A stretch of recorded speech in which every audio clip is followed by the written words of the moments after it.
El relato libertario repite una idea con mucha seguridad, que la Argentina fue una potencia mundial a comienzos del siglo XX y que dejó de serlo por culpa del Estado, del intervencionismo y, más adelante, del peronismo. Esta afirmación suena convincente cuando se apoya en estadísticas aisladas, pero se desmorona apenas se la confronta con la historia real. La Primera Guerra Mundial es una prueba clave de esto, porque expuso de manera brutal que aquella supuesta potencia no tenía bases sólidas, no era soberana y no podía sostenerse frente a una crisis internacional. Antes de 1914, la Argentina mostraba números impresionantes en algunos indicadores. Exportaba grandes volúmenes de carne y cereales, recibía inversiones extranjeras y tenía un ingreso per cápita alto en comparación con otros países de la región. Sobre esos datos se construye el mito. Pero una potencia no se define solo por cuánto exporta o cuánto ingresa en un momento determinado. Se define por su capacidad de resistir crisis, de producir lo que necesita, de decidir su propio rumbo. Y ahí es donde el modelo agroexportador comienza a mostrar debilidades. Si te interesa desmontar relatos simplistas y entender la historia argentina con más profundidad, este es un buen momento para suscribirte al canal y dejar un like. Estos contenidos buscan justamente ir más allá de eslogans. La Argentina a comienzos del siglo XX no era una potencia industrial. No producía maquinaria, no fabricaba bienes de consumo en escala, no controlaba su energía ni su transporte. Dependía del exterior para casi todo lo que no fuera alimentos.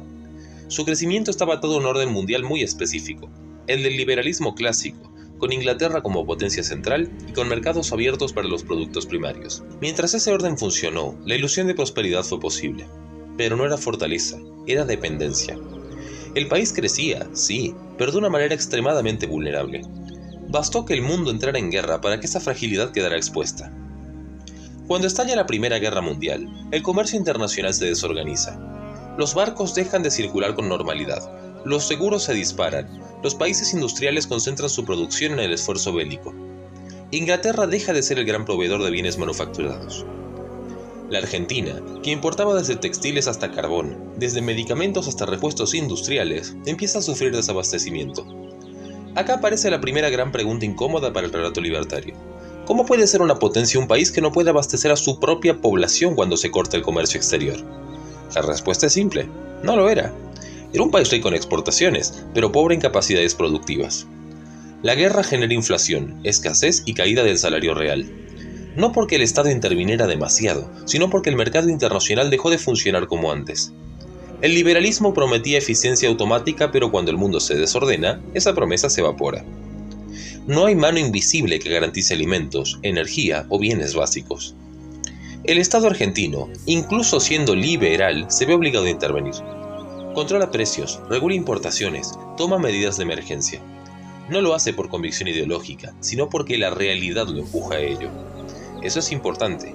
La intervención estatal no aparece como causa de la crisis, sino como respuesta a ella. La guerra también deja al descubierto otro límite del mito de la Argentina potencia, la incapacidad de transformar riqueza exportadora en desarrollo interno. El país podía seguir produciendo carne y granos, pero no podía transformarlos en bienestar sostenido. No tenía industria para absorber mano de obra, no tenía mercado interno fuerte, no tenía estructura productiva diversificada. Muchos libertarios señalan que la Argentina estaba entre los países con mayor ingreso per cápita del mundo. Lo que no dicen es que ese ingreso estaba mal distribuido y que dependía casi exclusivamente del comercio exterior. Un shock externo bastó para deteriorar rápidamente las condiciones de vida de los sectores populares. Si este punto te parece importante para discutir el presente, deja tu comentario. ¿Cuántas veces escuchamos hoy que si exportamos más todo se arregla, como si la historia no hubiera pasado? La Primera Guerra Mundial también marca el fin del orden liberal global. Después de 1918, el mundo ya no vuelve a ser el mismo. Los países centrales avanzan hacia economías más protegidas, con estados más activos y con políticas industriales explícitas. Incluso Estados Unidos, que emerge como potencia, lo hace con un fuerte proteccionismo interno. La Argentina, en cambio, queda atrapada en la nostalgia de un modelo que ya no existe. Sigue pensando que puede volver a aquel mundo anterior a la guerra, cuando en realidad ese mundo desapareció. Este es otro punto donde el relato libertario falla. Supone que basta con dejar hacer para que el contexto internacional vuelva a ser favorable. La historia muestra que no es así. La guerra obliga a producir localmente algunos bienes que ya no llegan del exterior. Surgen industrias de reemplazo de importaciones, no por planificación, sino por necesidad. Esto demuestra algo fundamental. La Argentina tenía capacidad industrial latente, pero el modelo agroexportador no la desarrollaba porque no la necesitaba. El liberalismo no fracasa porque el Estado intervenga demasiado, sino porque no puede dar respuesta cuando el mercado internacional colapsa. La guerra no fue un error de política económica local, fue un hecho histórico mundial, y frente a ese hecho, el modelo agroexportador demostró que no podía sostener una sociedad compleja. Esto desmonta otra idea libertaria, que la Argentina se cayó sola. En realidad, el mundo cambió y el país no se adaptó a tiempo. La insistencia en volver a un esquema primario exportador no es realismo económico, es negación histórica. El peronismo va a recoger esta experiencia décadas después. No inventa de la nada la idea de industrializar. La historia ya había demostrado que sin industria no hay soberanía. La Primera Guerra Mundial fue la advertencia. La crisis del 30 será la confirmación. El justicialismo, la respuesta.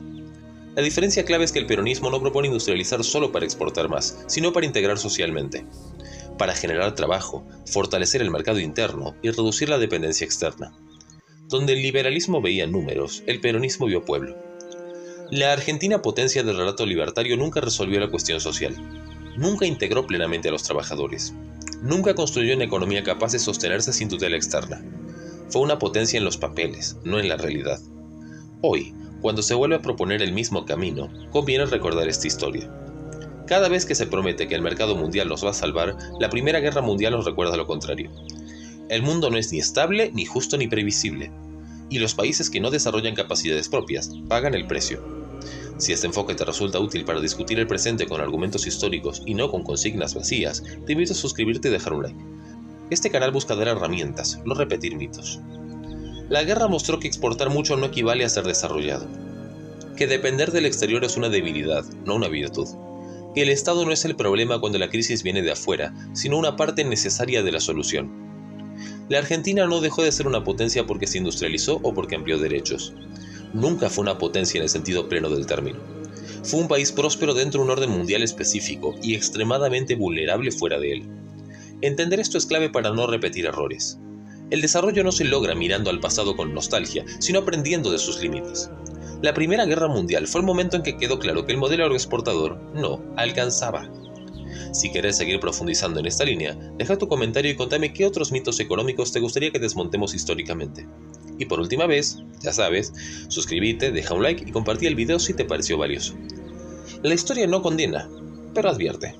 Y la advertencia de la Primera Guerra Mundial sigue vigente. Sin industria, sin soberanía económica y sin justicia social, no hay potencia posible. Y como siempre decimos, primero la patria, luego el movimiento y por último, los hombres.